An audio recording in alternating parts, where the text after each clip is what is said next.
so tomorrow, so we're gonna work through the practice test today. Tomorrow will be test 2, and then I will have everything graded before I go to bed tomorrow night. Okay, so you'll know where your grade stands. That way you can decide if you want to try and take the final exam or not. The final's optional, right? So if you're happy with your grade after test 2, you're finished. If you want to try to replace either your test 1 or your test 2 score with your final exam score, then you had that opportunity to do that. But I will try and get those graded as soon as I can. I do have class after this, but I might be able to get them graded during the other one. They'll be testing. Should get them pretty early in the day, so you'll know where you stand. So I will give you formulas and tables for the test, so it'll be really similar to this practice test again.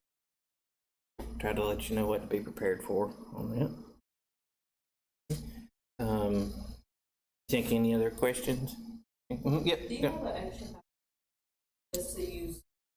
Just for today? Yeah, you can use mine. That's fine in my car. That's okay. I can do it with my phone up here. Yeah. Okay. Okay, I think that's it. We're winding down, so not a whole lot to talk about as far as announcements and things. All right, so we're chapter 6, chapter 8, and then those 2 sections out to chapter 10. Start with some of the chapter 6 stuff. So number 1 says calculate the standard score. So that's just a formula problem. You'll have the formula for a standard score on the formula sheet. Okay, so it's x minus mu divided by sigma, and this one even spells out what all the numbers are. So this is just a straight up, can you type it in your calculator and get the right answer problem.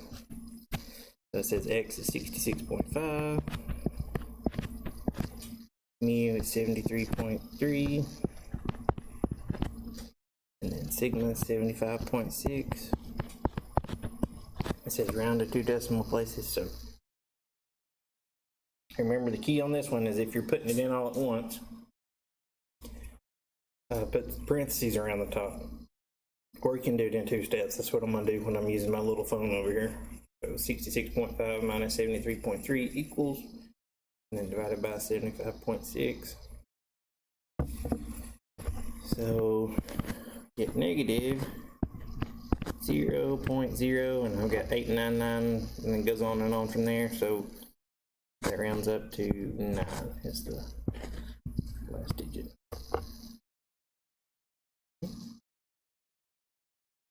Just a little calculator work and a little rounding, and we're there on that.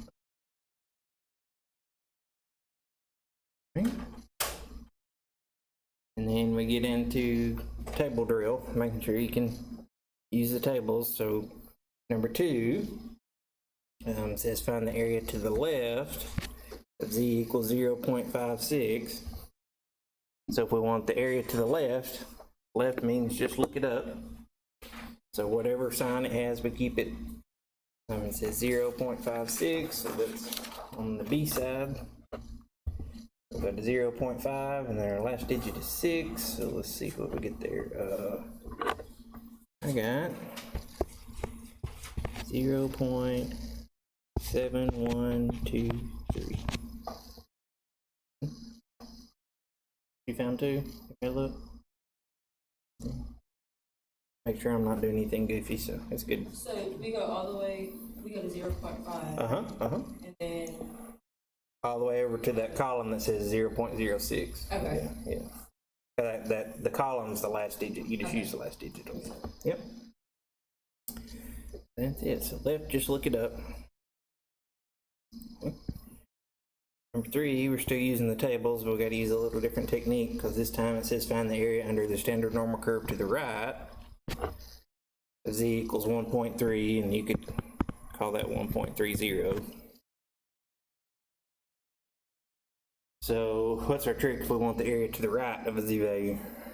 What do we look up? We look up the opposite. Yeah, so we're going to look up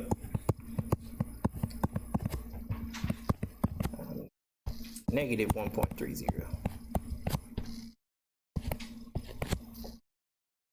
So look at negative 1.30, let's see. Negative 1.3, and you gotta go all the way over to the end. So 0.0968.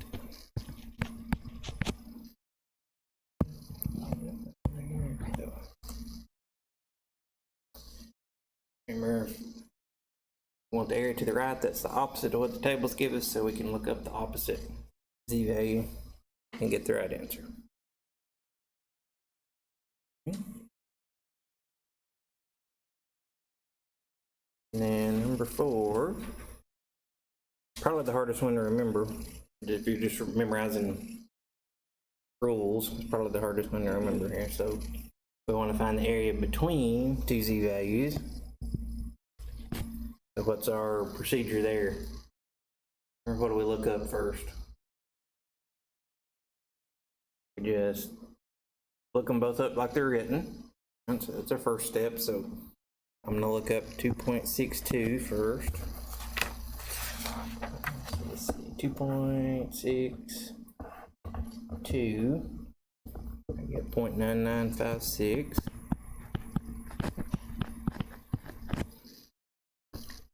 Do the same thing for 2.92, so 2.92 get 0.9982,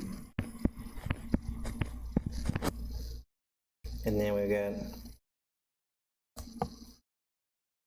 one more step. Remember what the extra step is when we're doing between z's?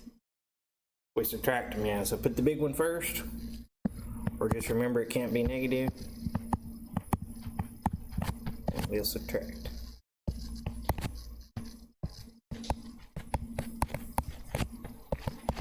Let's see what we get there. 0.9982 minus 0.9956. And that one I got 0.0026.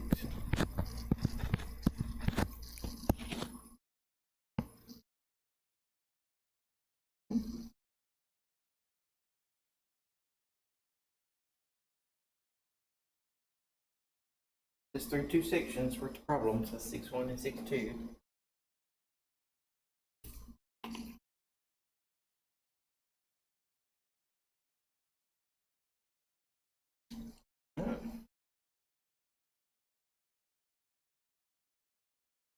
Number 5 tells us the diameters of ball bearings are distributed normally, so that's the key phrase there. Anytime you see distributed normally, and now we're going to use our standard normal tables, our z tables. Okay. Tells us the mean diameter is 53 millimeters and the variance is 25. So if you see variance, that should kind of stand out to you. On the actual test, I will try my best not to give you variance. Just that's one more thing you have to think about. But I just printed this one out of the box, so randomly it throws variance in there instead of standard deviation sometimes. But if we have variance and we want standard deviation, what do we have to do? We got one step. Square root. Yeah, take the square root. Yeah, square root. So here, variance. If we take the square root of that,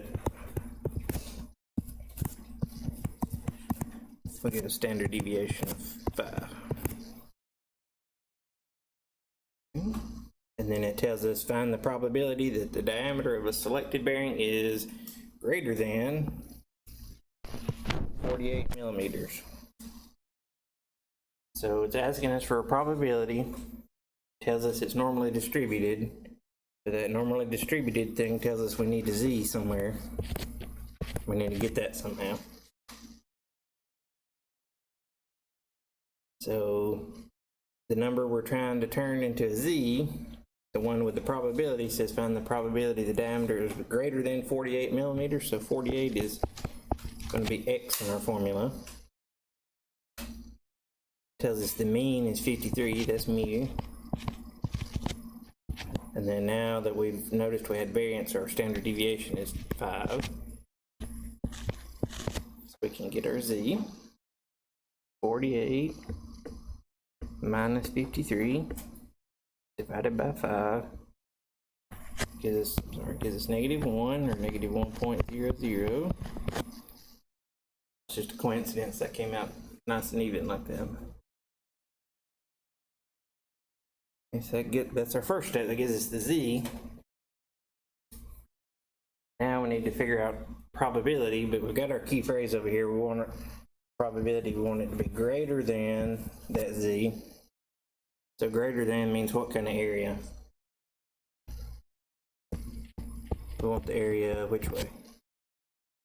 Greater than points to the right. So we want the area to the right of that z value. Area to the right of -1.00. So again, if we want the area to the right of a z, we look up the opposite. So we'll look up 1.00. And finally, we get our answer. 0.8413.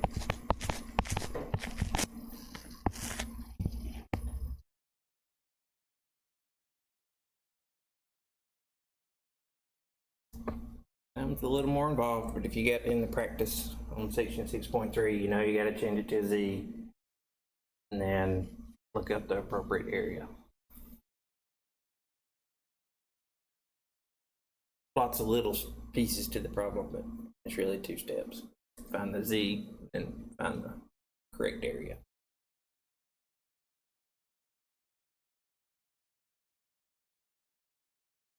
Questions on that one? A little more work. Okay with it? Okay. 6 is a similar type of problem. Life of light bulbs is distributed normally, so we're never going to use z. And again, we got unlucky, we got variance twice on here. It says the variance of the lifetime is 225, so if we take the square root of that,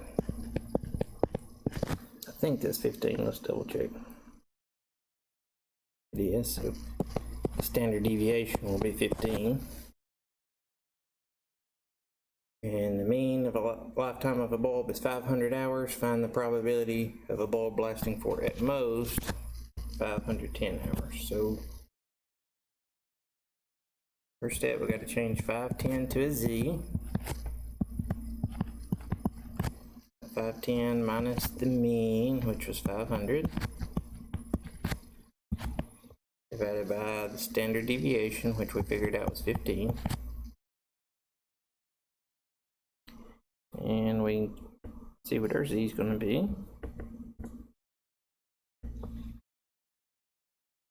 This one you get 0.666666, so that rounds to 0.67.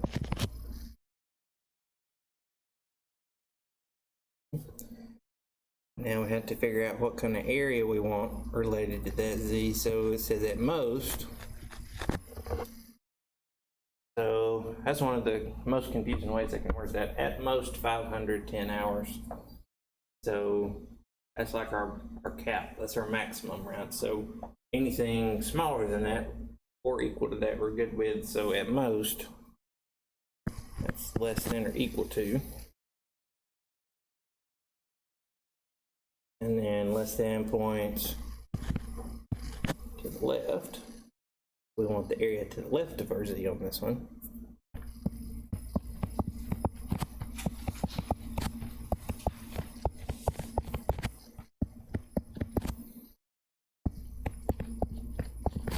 So that's an easier area problem. We just look it up. So 0.67. I got 0.7486.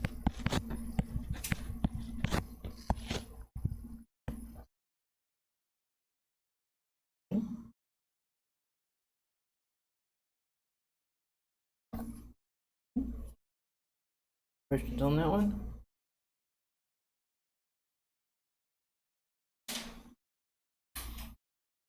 Okay.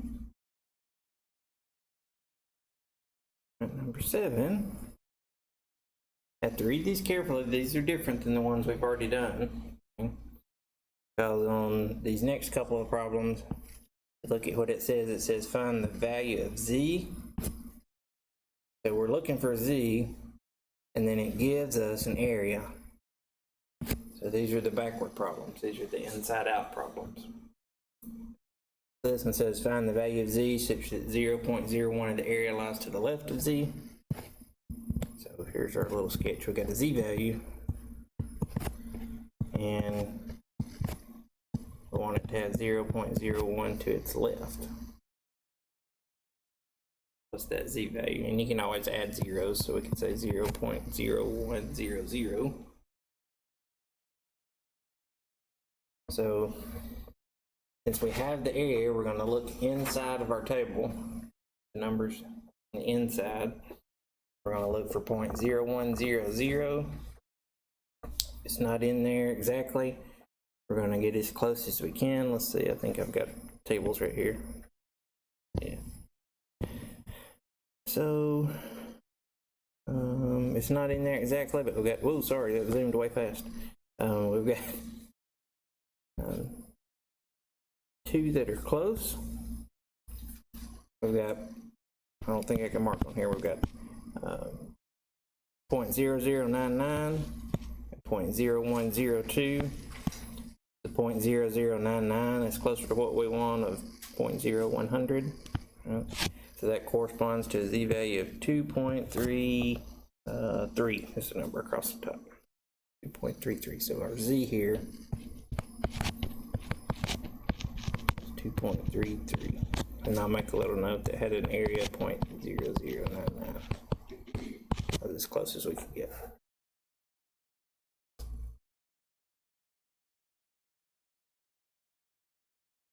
Questions on that one, inside out?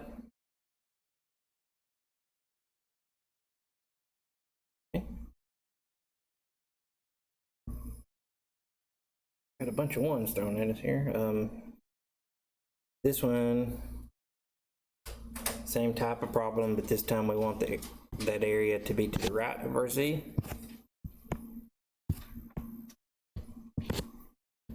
Z's over here. This time it says we have an area of 0.11.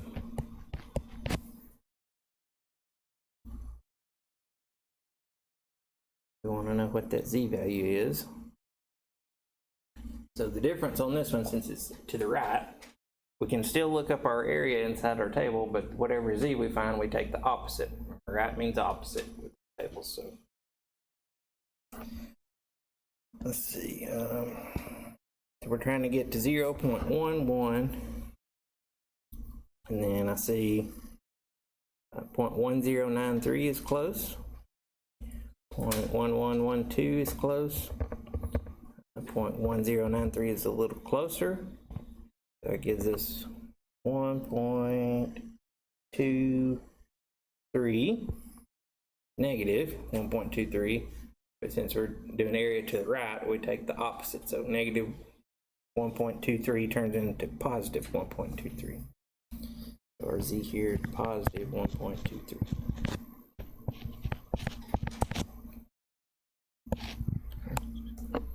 So we can get on that one.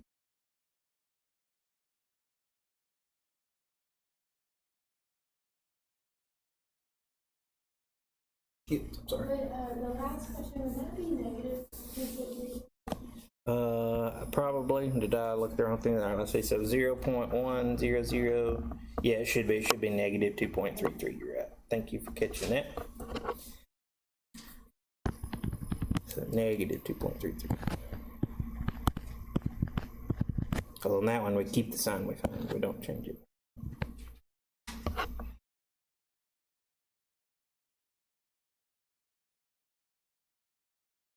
Or if that was made him by panic.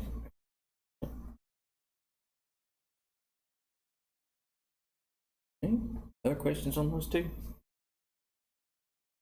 Okay.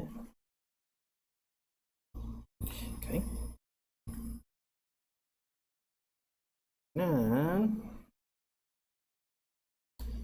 Okay, this one says a soft drink manufacturer wishes to know how many soft drinks teenagers drink each week.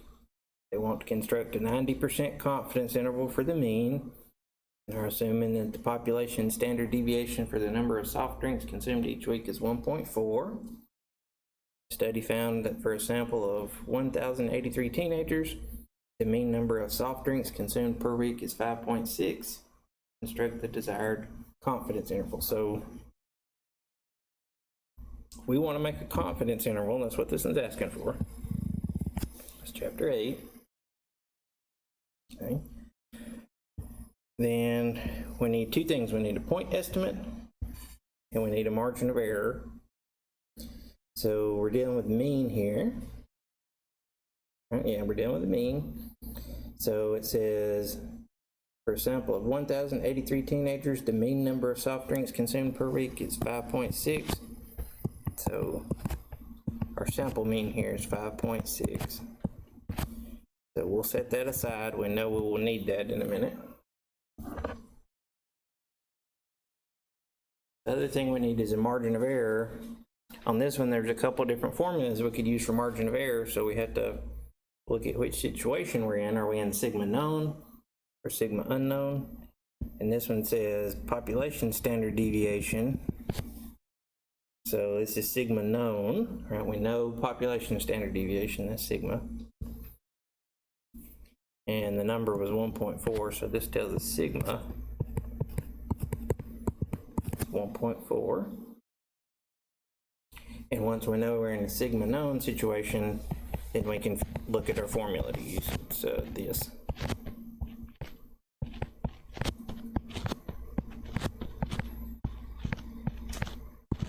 Okay. Our formula we're going to use, we've got the sigma part.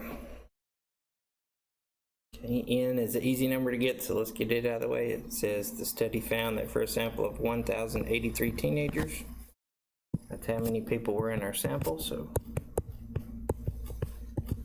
that gets us that number.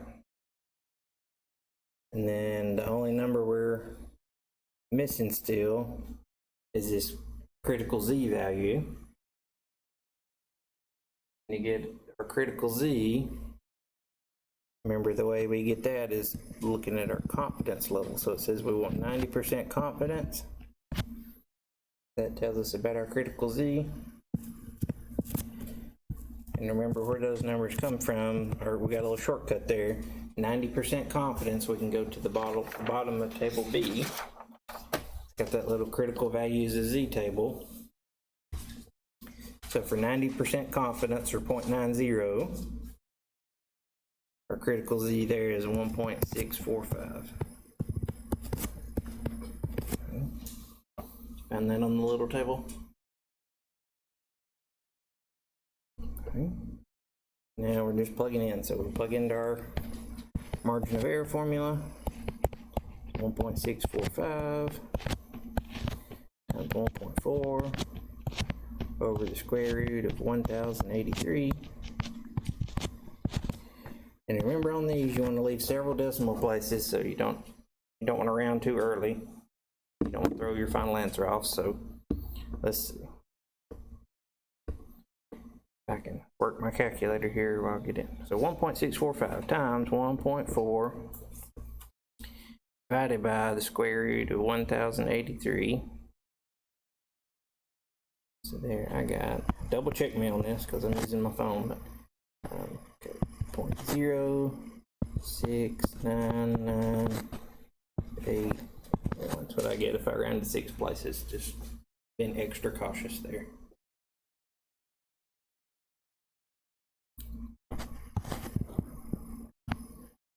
Anybody else gets that? So I think a good deal. Okay, so almost finished. The only thing we have left to do is to actually make our interval. And so we're going to take our sample mean and subtract the margin of error and add the margin of error to it. See what we get. So it says we can round our final answer to 1 decimal place.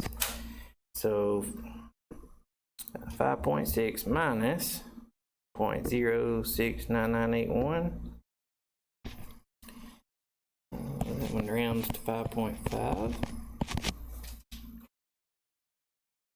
We'll do the same thing, but we'll add, so 5.6 plus 0.069981. And one rounds up to 5.7. And if we want to, it doesn't matter. That's good enough. Okay, but if you want to write it like an interval, that's just extra. Maybe that's 5.7, 5.5 to 5.7. You don't have to. If you just give me the endpoints, I'm happy with that.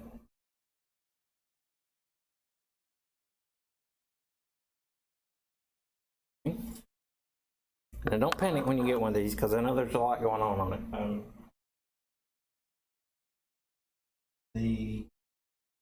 When I'm reading these, first thing I look at is the threat formula, right? Did you use Z or T? Z because population. And look to make sure you got the critical Z.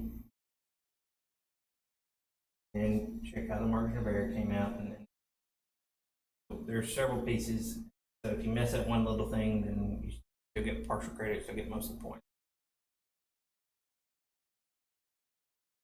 Not all or nothing. So the reason why I'm saying that, it's a good thing to write out what you're doing in your calculator. Because if it's just wrong and I don't have anything else on, I just have to count it wrong. Show me what you're doing there.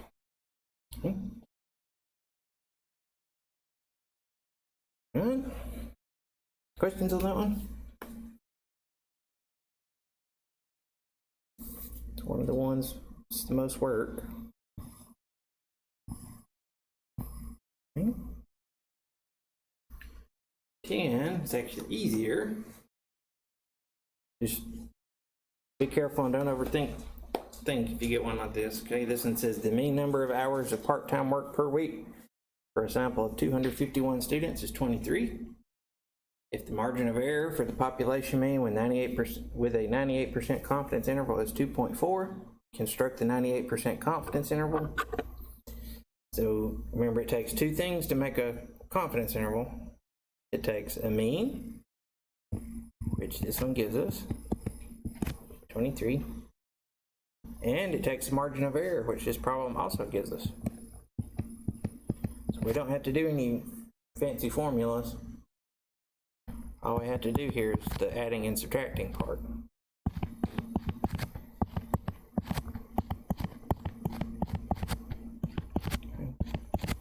The big calculation is done for us. So here we just do 23 minus 2.4. It's 20.6. 23 plus 2.4. It's 25.4. That's fine, or you can write it as an interval.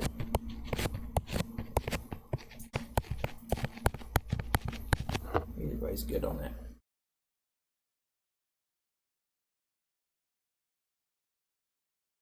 That one's supposed to be easier. Sometimes I have people that they're not reading close to see it gives you the margin of error.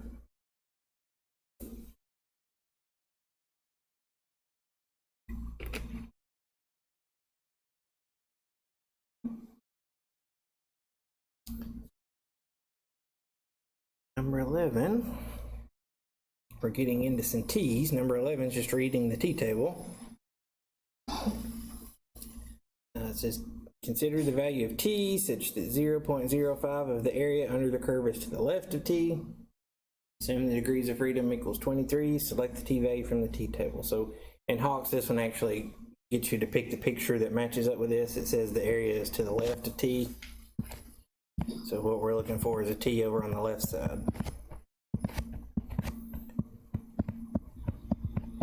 Okay.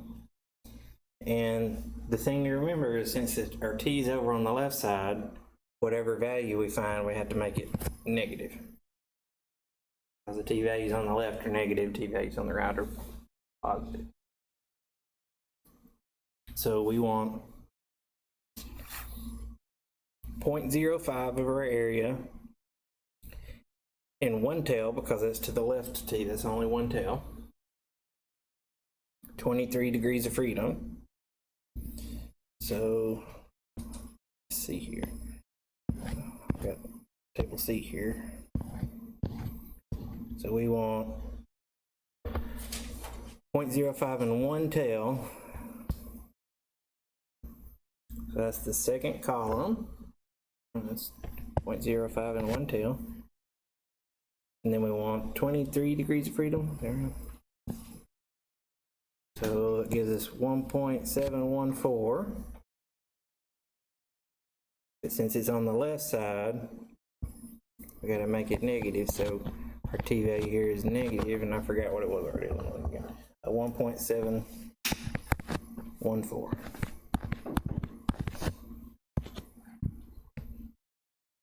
Again, the negative is because that area is on the left side. So.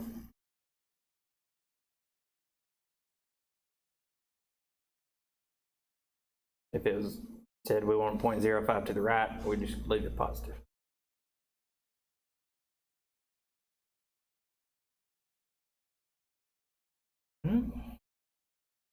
Questions on that one?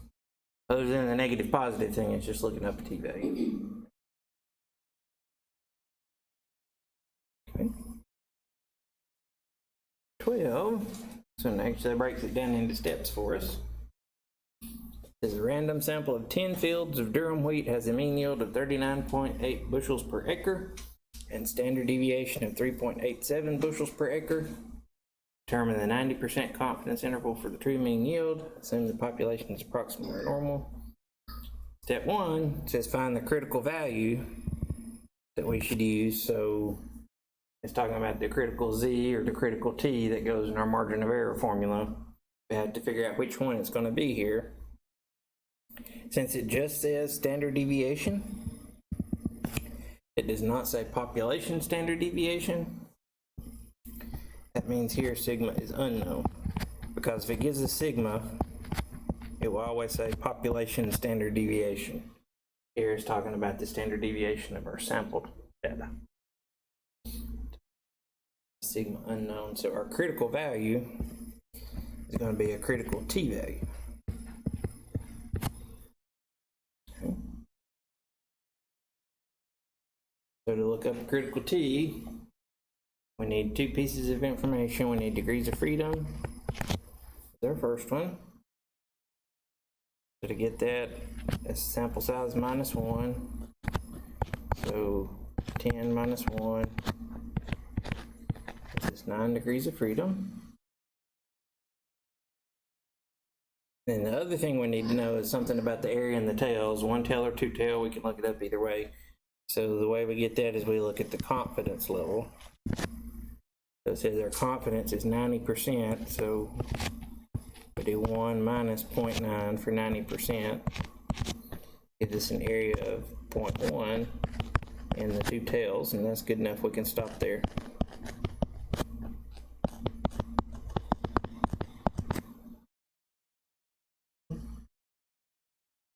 So 0.1 in 2 tails, go to our T table. That's the second column.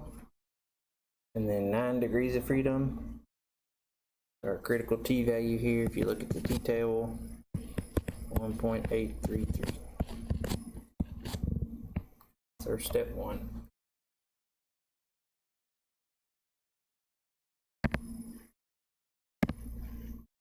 Answer there.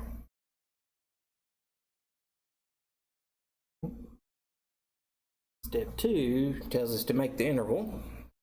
So we just finish the problem out from here. Our margin of error formula for sigma unknown has our critical T that we just found, times S, which is our sample standard deviation, divided by the square root of N.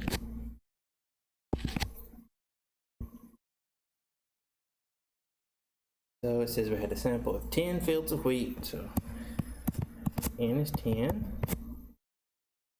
Had a mean yield of 39.8. We'll come back to that. That is our sample mean, X bar. So that full screen. And standard deviation, so that's S of 3.87. We got our critical T value already, so we're ready to find our margin of error. That's 1.833 times 3.87 divided by the square root of 10. Again, leave several decimal places here just to be safe. So see what we get and double check me on this, please. 1.833 times 3.87 divided by the square root of 10.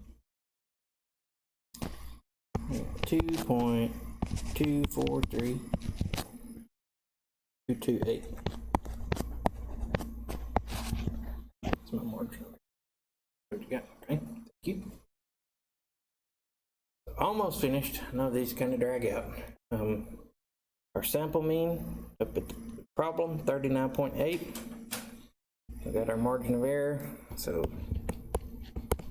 39.8 minus the big long number.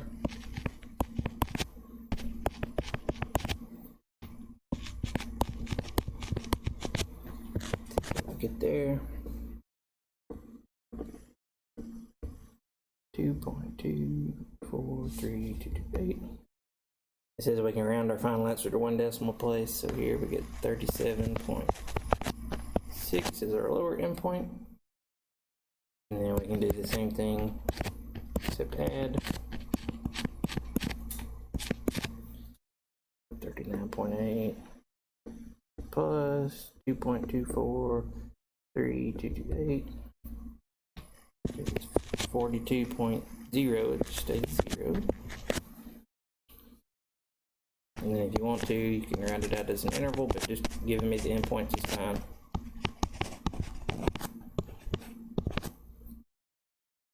Or confidence over there at the bottom. Sorry, it's low on screen.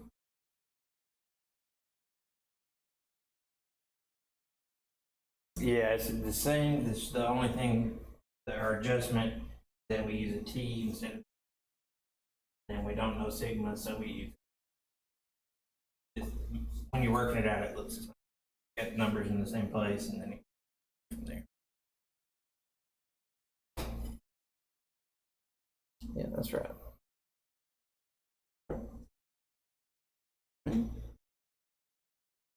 Other questions on that one? How you feel about it so far? So.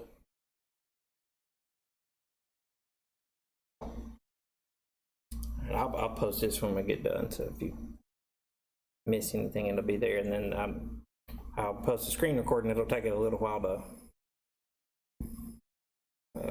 come up on YouTube, but it will be there a little bit later today. 13, we get into chapter 10. It says, newsletter publisher believes that 33% of the readers on a Rolls Royce. Is there sufficient evidence at the 0.1 level to refute the publisher's claim? That's just to say to disprove it. I'm going to state the null and alternative hypotheses. So if we're trying to refute the publisher's claim, if we're trying to say it's not right, that the publisher believes 33% on a Rolls Royce. So if we refute that, that would mean that it's not 33%. We're not specifying if it's more or less. And 33% is a percentage or proportion. So our symbols here are going to be P's for proportion or percentage. And our alternative hypothesis is that it is not 33%. So we'll have not equal to 33% or 0.33. You can write either one. You can do 33% or 0.33. Okay. So if our alternative is not equal to, what's our null going to be? Equal to, it's got to be the opposite, so it's going to be equal to.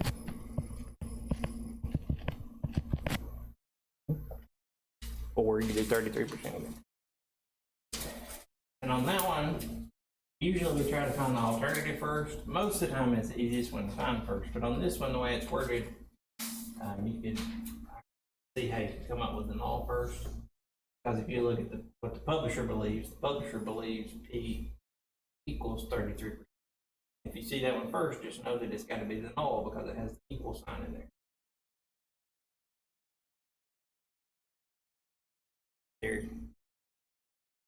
through either path. So equality always goes with null. And then our alternative either has less than, greater than, or not equal to. Questions on that one? Good. Okay. That's all that one wanted, just the hypotheses. 14, another one where it just wants the hypotheses. This one's wordy. It says an engineer designed a valve that will regulate water pressure on an automobile engine. The valve was tested on 120 engines and the mean pressure was 4.7 pounds per square inch. Assume that the variance is known to be 0.81. If the valve was designed to produce a mean pressure of 4.9 pounds per square inch, is there sufficient evidence at the 0.02 level that the valve performs below the specifications? So that's our indicator that helps us with our alternative. It does give us a direction we're looking at. So here we're dealing with means. So we're going to have mu. And the claim we're testing is that the valve performs below the specifications. So what was the specification?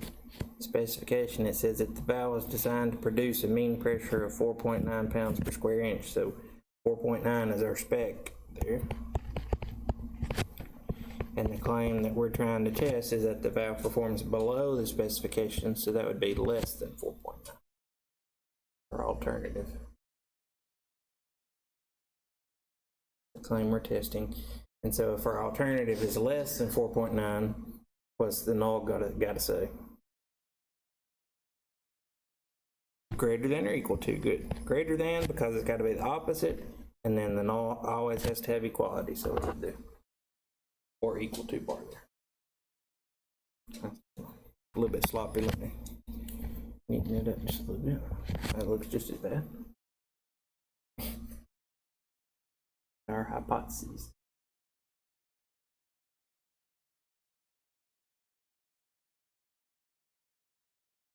Question on that one? Usually the less than or greater than ones are not too hard to pick up on because it'll say above some number, below some number. It's the two-tailed ones, one where you have not equal to, that can be a little confusing.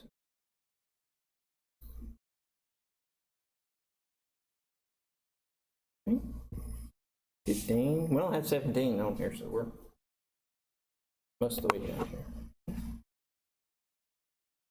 15 says a newsletter publisher believes that less than 26% of their readers own a Rolls Royce. For marketing purposes, a potential advertiser wants to confirm this claim. After performing a test at the 10% or 0.10 level of significance, the advertiser failed to reject the null hypothesis. What's the conclusion regarding the publisher's claim? So here I'm not going to try and trick you. The idea is that if we reject the null hypothesis, it means it supports our alternative hypothesis or supports our claim. Fail to reject the null hypothesis, that means not support our claim. So here we failed to reject the null hypothesis. So there is not sufficient evidence to support the claim. That is.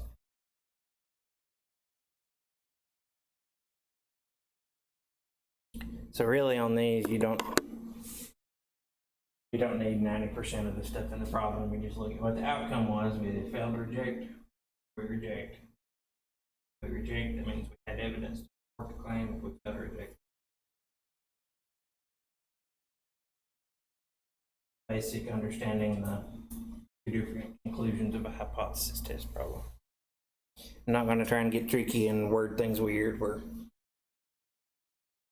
I might flip that or something. So.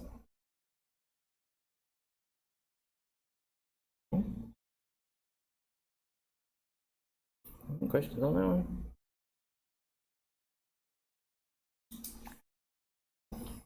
$16. Actually, you can have a full hypothesis test to go through here, so it's the longest problem on the practice test because of that. We just take it step by step. Okay, and it'll be step by step, just like this on the test. Okay. one says the director of research and development is testing a new medicine. She wants to know if there's evidence at the 0.05 level that the medicine relieves pain in more than 319 seconds. These are always worded weird to me. What that means is that the medicine takes longer than 319 seconds to relieve pain. For a sample of 33 patients, the mean time in which the medicine relieved pain was 324 seconds. Assume the population standard deviation is 21. So first we need our hypotheses. We're dealing with means, so we're going to have mu.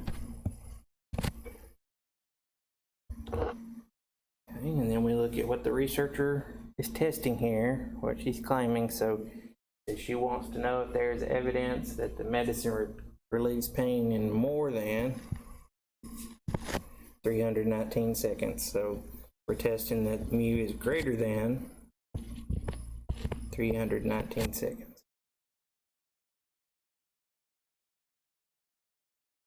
And if the alternative has greater than or null, should have less than or equal to 319. And always the same number in both.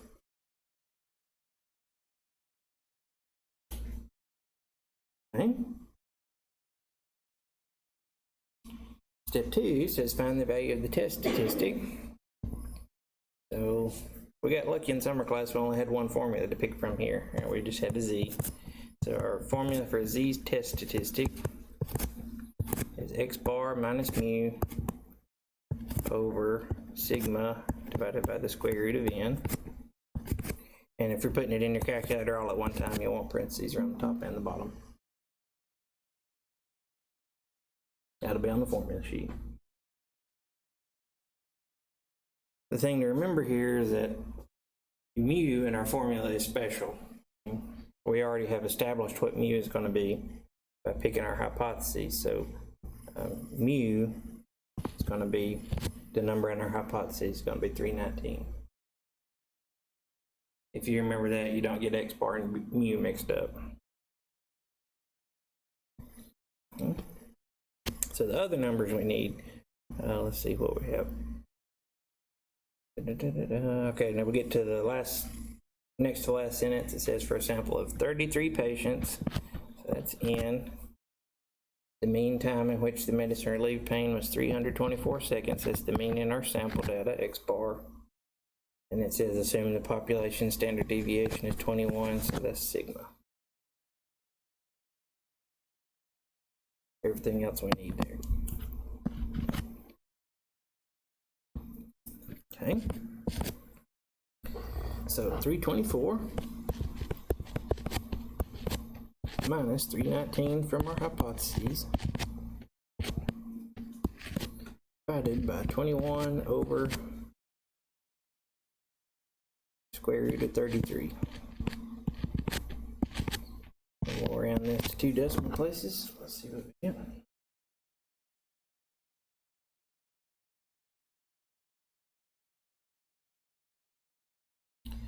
One, 33. I got something that rounds to 1.37. I'll let you double check on that.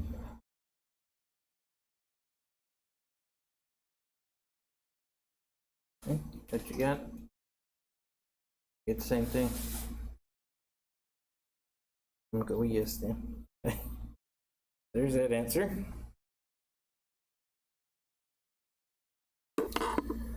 Okay, step 3. Now the Hawk says, is it one-tailed or two-tailed on the test? I will say, is it left-tailed, right-tailed, or two-tailed? Because if you're figuring out it's one-tailed, you're going to be able to figure out if it's left-tailed or right-tailed. So just remember the place where we look to find that. We look at the symbol and the alternative hypothesis. This one's a greater than. Greater than points to the right, so this one is right-tailed.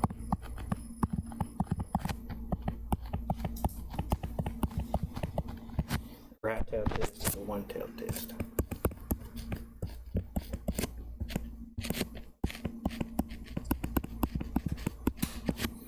The reason why we go ahead and break it down into right or left is because it affects how we find the p-value, so we need to know that anyway.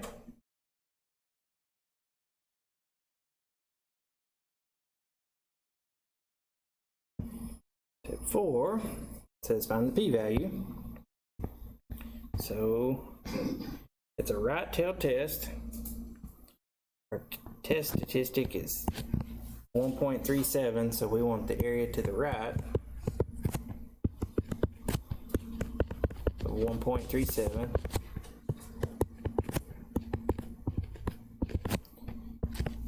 So find the area to the right of 1.37.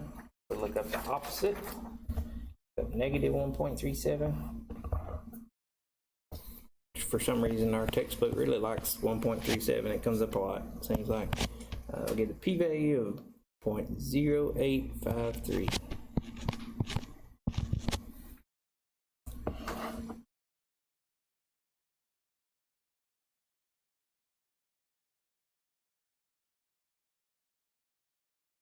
Okay.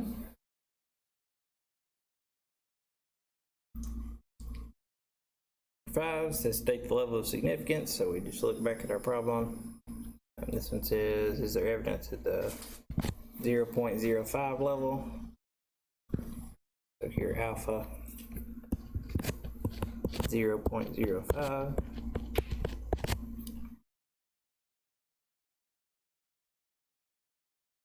And then for step 6, we compare the two. We compare the p-value with alpha. And the order I write it down in is I always write my p-value and then alpha. So my p-value is that alpha 0.05. So here 0.08, that's bigger than 0.05. So our p-value is greater than alpha. P-value is big. So what's our conclusion? We failed to reject the null hypothesis. That's right. If the p-value is too big, we failed to reject the null hypothesis. If the p-value is low, reject the null hypothesis.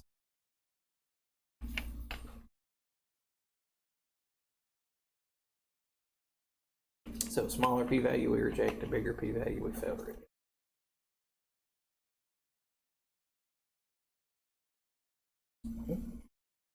Questions on any step on that one? I missed. Okay. Chart, right? Right, on the chart, yeah. So we knew from before that it was right-tailed and that this was our test statistic.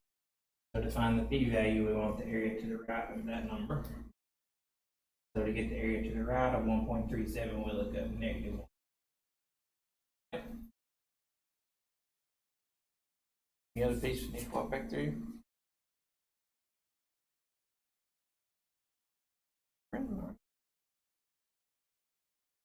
Okay. One more, and it's an easier one. It just got put in a weird spot.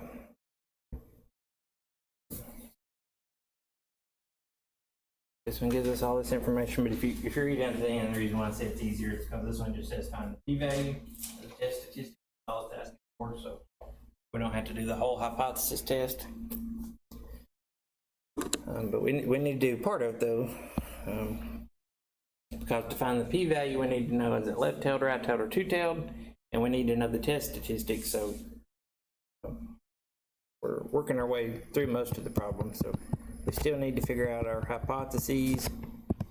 You don't necessarily have to write them down, but you need to figure out is it left-tailed, right-tailed, or two-tailed. So if we look at this one, it says, what does it say? The valve was tested on 170 engines and the mean pressure was 7.5 pounds per square inch. Assuming the population variance is 0.36. Engineer designed the valves such that it produces a mean pressure of 7.5 psi. Believe that the valve does not perform to this. So this one's not telling us we think it's more or we think it's less. It just says does not perform to the specifications. So here we're going to have not equal to some number, and it said, what was it supposed to be? It said design the valve such that it produced a mean pressure of 7.4 psi. So if it does not perform to the specifications, that means it is not equal to 7.4. And just for practice, that means mu does equal 7.4 on the null. So we really only care about the alternative here. So since we have not equal to, that means this is going to be a two-tailed test.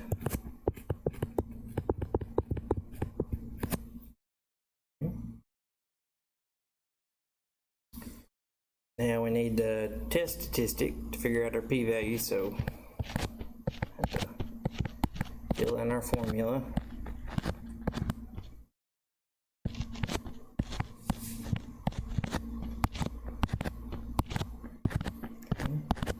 So the sample mean, let's see, the valve was tested on 170 engines and the mean pressure was 7.5. So there's our sample mean, 7.5. Minus the number from our hypothesis, 7.4. Over.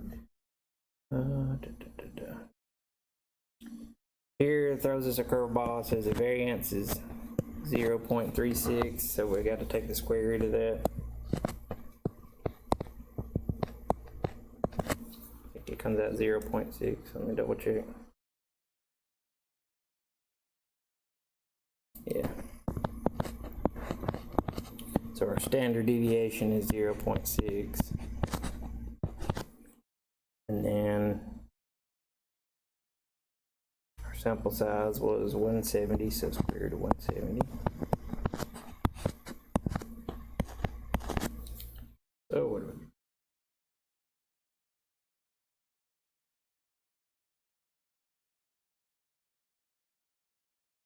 Sorry, I'm stumbling using my phone a little bit. 0.6 divided by.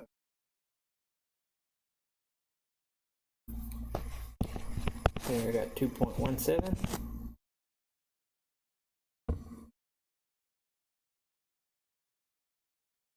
Verify that for me. All right, good deal. So then, almost finished now. Just need to find the p-value. So we know it's two-tailed. Now the test stat is 2.17. So just a little bit trickier here finding the p-value because it's two-tailed. So remember, with two-tailed, we care about not only 2.17, but we care about negative 2.17 also. We want the area in both of these tails.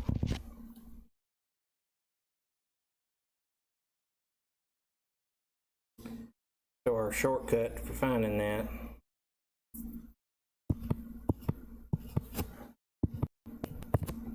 is that we can look up the area in the left tail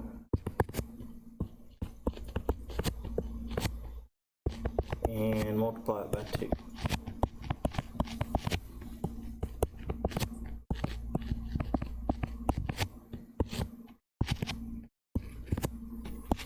So we're going to have 2 times, look up negative 2.17.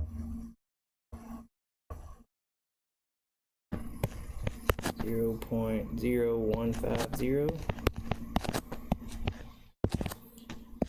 That should give us 0.0300.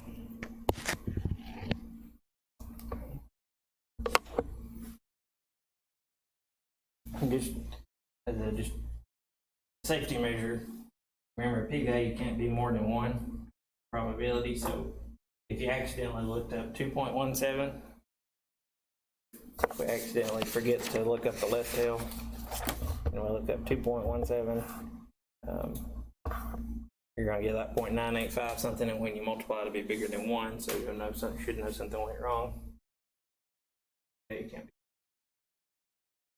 making a little sketch helps too.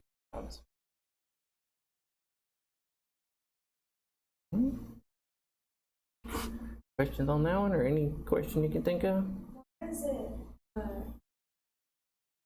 2.17. If it was 2.17, yeah. Good question. Because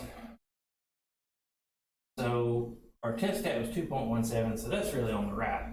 Because the positives, these are on the right. But since it's two-tailed, our other tail, negative 2.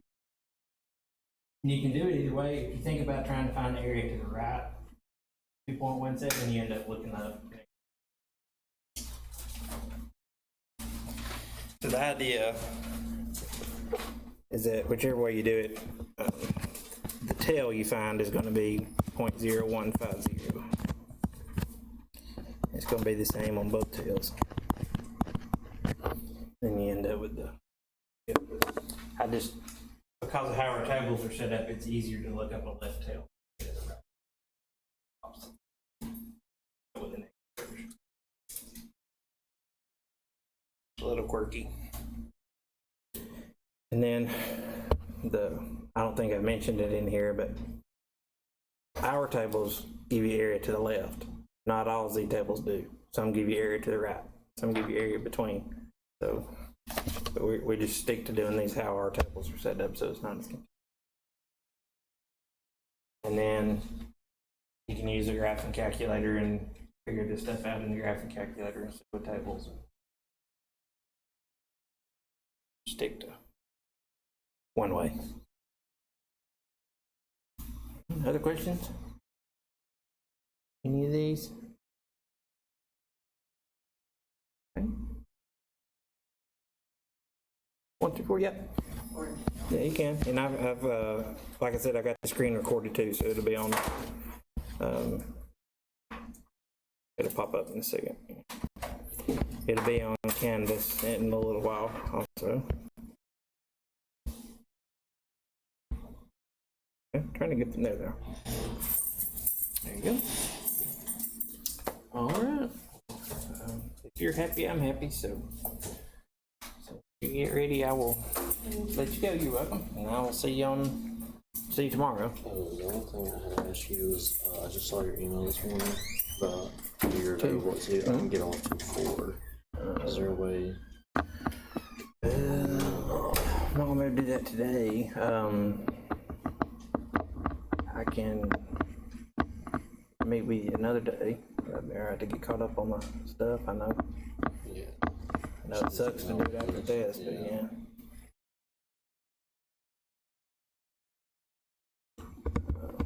I can help you a little bit until the end of class time. Get your stuff. Do that. Okay. Well, I got all this stuff, and then got the videos, you know, on Canvas to help with that, and I can sit down and help you. Like tomorrow afternoon or Wednesday or Thursday. I can come in a couple minutes early tomorrow. Okay. That's okay. Yeah, that sounds good. Yeah, I'll try. 10:59. Yeah, I'll get here early. Okay. Yeah.